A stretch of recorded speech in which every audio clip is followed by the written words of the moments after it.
Je m'appelle Rachel Katé et je souhaite te raconter une expérience qui a changé ma vie à jamais. Quelque chose que je n'aurais jamais imaginé vivre et encore moins raconter publiquement. Par un matin ensoleillé de juin 2017, cela a vraiment commencé. À cet instant, j'ai quitté mon corps et ce que j'ai vu, je ne l'oublierai jamais. C'était des visions dont je crois que Dieu me les a montrées pour que je puisse les partager aujourd'hui avec toi. Mais ce n'est pas seulement une histoire sur ce qui se passe après la mort. C'est une histoire d'amour, de pardon et du plan étonnant que Dieu a pour chaque âme. Laisse-moi d'abord te parler un peu de moi. Je suis professeur de sciences naturelles dans un lycée d'une petite ville en Inde.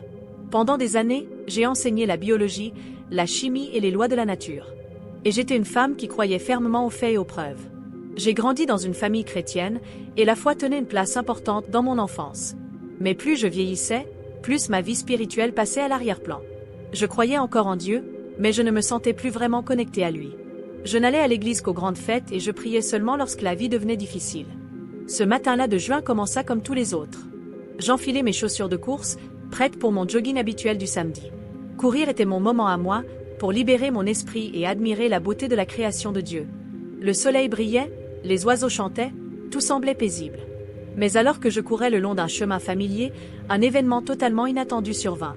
Une douleur vive et écrasante traversa ma poitrine. Je n'avais jamais ressenti quelque chose de pareil. Je titubai, la main sur mon cœur, puis tout devint noir. La prochaine chose dont je me souviens, c'est que je flottais au-dessus de mon propre corps. Je me vis allongée, inerte, sur le sol. Une personne s'était arrêtée pour m'aider et appelait en urgence les secours. Je pouvais percevoir des bribes de sa conversation et voir la peur dans ses yeux. Pourtant, étrangement, je ne ressentais aucune panique, aucune douleur, seulement la paix. C'était comme si j'étais enveloppée dans un cocon protecteur, fait de silence et de sécurité. Alors que je m'élevais, je vis les ambulanciers arriver. Ils commencèrent la réanimation, pratiquaient un massage cardiaque et se donnaient des instructions rapides. Je pensais, voilà mon corps, mais je n'y suis plus. Et c'est alors que je vis une lumière. Ce n'était pas une lumière ordinaire. Elle était vivante. Elle dégageait de la chaleur, de l'amour et un sentiment indescriptible de sécurité. Elle m'attirait doucement, comme pour me dire « Approche ». En avançant vers cette lumière, j'entrais dans une sorte de tunnel rempli de couleurs chatoyantes et vibrantes, comme je n'en avais jamais vu sur Terre. L'air vibrait, non seulement de son, mais d'une musique que je ne faisais pas qu'entendre, je la ressentais profondément dans mon âme. Au bout du tunnel, je me retrouvais dans un jardin d'une beauté à couper le souffle. Aucune chose sur Terre ne pouvait s'y comparer. Les fleurs, aux couleurs infinies, semblaient éclairer de l'intérieur, et l'air était empli d'un parfum de joie pure. Au milieu de ce jardin, une silhouette s'approcha. C'était ma grand-mère. Elle était décédée des années auparavant, mais maintenant elle paraissait plus jeune, plus rayonnante que jamais. Son visage était rempli d'amour. Elle me prit dans ses bras et, dans cette étreinte, je me sentis pleinement acceptée, portée, aimée. « Rachel, dit-elle d'une voix douce, ce n'est pas encore ton heure, mais il y a quelque chose que tu dois voir. » Elle prit ma main et m'emmena vers un lieu qu'elle appela le troisième ciel, un espace au-delà de la terre, où les âmes arrivent juste après la mort. Ce lieu était d'une immensité infinie, et pourtant je m'y sentais en sécurité, comme si l'espace lui-même m'enveloppait. Ce n'était pas un lieu définitif, mais un espace intermédiaire, un endroit de compréhension, de croissance, de préparation à l'éternité. Ma grand-mère m'expliqua que les âmes y reçoivent un temps pour se reposer, réfléchir et se préparer à ce qui vient après la mort. Le troisième ciel n'était pas un seul lieu, mais divisé en différentes zones, chacune ayant un but précis. Elle me conduisit d'abord dans un lieu de repos, rempli de lumière, de nature et de paix. Des âmes se promenaient dans des paysages vallonnés, le long de ruisseaux clairs et sous des arbres lumineux. Leurs visages reflétaient le bonheur et une profonde sérénité. Plus tard, Jésus m'expliqua que ces personnes avaient mené une vie remplie d'amour et de bonté. Elles n'étaient pas parfaites, mais elles avaient toujours cherché à vivre dans la compassion, la foi et la générosité. C'était un lieu de récompense, une anticipation du ciel éternel, en attendant la résurrection. Puis ma grand-mère m'amena dans une autre zone, plus calme et plus réfléchie. Là, je vis des âmes converser avec des êtres angéliques, comme si elles suivaient une sorte d'enseignement spirituel. C'était la zone d'apprentissage, pour les âmes qui avaient bien vécu, mais qui avaient encore des choses à comprendre ou à guérir. Je reconnus même mon ancienne meilleure amie d'enfance, morte jeune d'un cancer. Elle était assise avec un ange et parlait avec une grande concentration. Son visage était paisible, mais on voyait qu'elle travaillait sur quelque chose de profond. Plus tard, j'appris qu'elle apprenait à se pardonner à elle-même pour des erreurs et des fardeaux qu'elle avait emportés de sa vie terrestre. Les anges n'étaient pas là pour juger, mais pour guider avec amour, sagesse et patience. Finalement, ma grand-mère me montra aussi une zone plus sombre du troisième ciel. Elle n'était pas effrayante, mais on y sentait une lourdeur. Les âmes ici portaient encore des fardeaux visibles, les restes d'une vie marquée par l'égoïsme ou par des choix qui s'étaient éloignés de l'amour et de la bonté. Pourtant, même ici, il y avait de l'espoir. Je vis des anges marcher à travers cet endroit, apportant de la lumière et prononçant de douces paroles d'encouragement. Une âme attira particulièrement mon attention, un cousin éloigné qui, de son vivant, avait lutté contre des dépendances et des comportements destructeurs. Il semblait perdu et triste, mais les anges lui parlaient, lui rappelant qu'il n'est jamais trop tard pour se tourner vers la lumière. Plus tard, Jésus me dit, « Même dans l'ombre la plus profonde, mon amour peut atteindre les cœurs. Le salut est toujours possible, mais il nécessite une décision. » Alors que nous traversions ces différentes zones, je ressentis soudain une présence qui changea tout. C'était Jésus lui-même.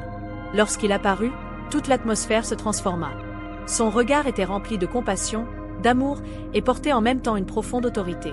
Quand nos yeux se croisèrent, je me sentis entièrement connue, chacune de mes pensées, de mes émotions, de mes peurs et pourtant totalement aimée. Inconditionnellement. Il me dit, « Rachel, ce que tu vois ici est un aperçu de l'éternité. Tu ne dois pas rester. Tu dois raconter. Les gens doivent savoir que leurs choix sur terre ont des conséquences pour l'éternité. » Puis il commença à m'expliquer la signification de tout ce que j'avais vu. La vie, dit-il, est un cadeau. Elle ne consiste pas seulement à survivre ou à atteindre des objectifs. Elle est faite pour grandir dans l'amour, mûrir dans la foi et agir avec bonté. Il me montra comment même les plus petits actes, une bonne action, un pardon sincère, une prière discrète, ont des effets immenses dans l'éternité. Chaque choix, chaque geste d'amour rapproche l'âme de Dieu. Puis il prononça une phrase qui me toucha profondément. Personne n'est au-delà du salut. Même dans la nuit la plus noire, une âme peut choisir ma lumière, si elle le veut. En prononçant ces mots, je sentis une douleur dans sa voix. Il expliqua que beaucoup de gens se détournent de lui, perdus dans l'orgueil, la peur ou les distractions. Ils ne réalisent pas à quel point ils sont aimés.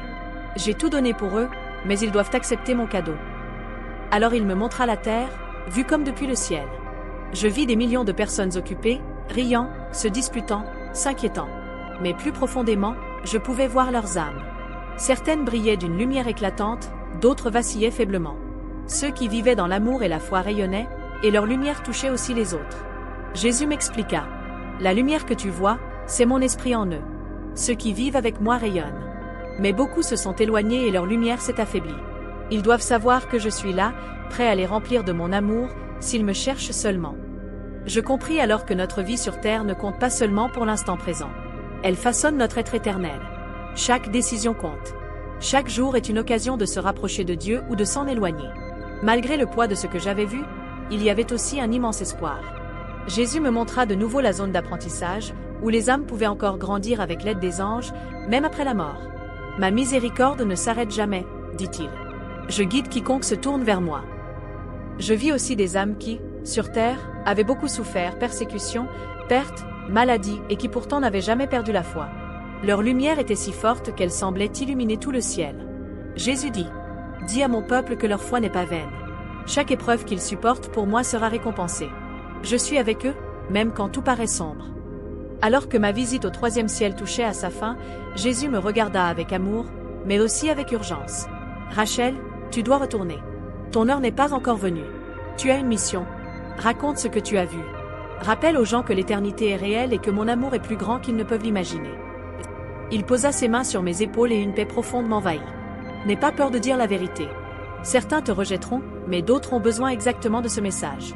Je serai avec toi à chaque étape. » À ce moment-là, je commençai à être ramené.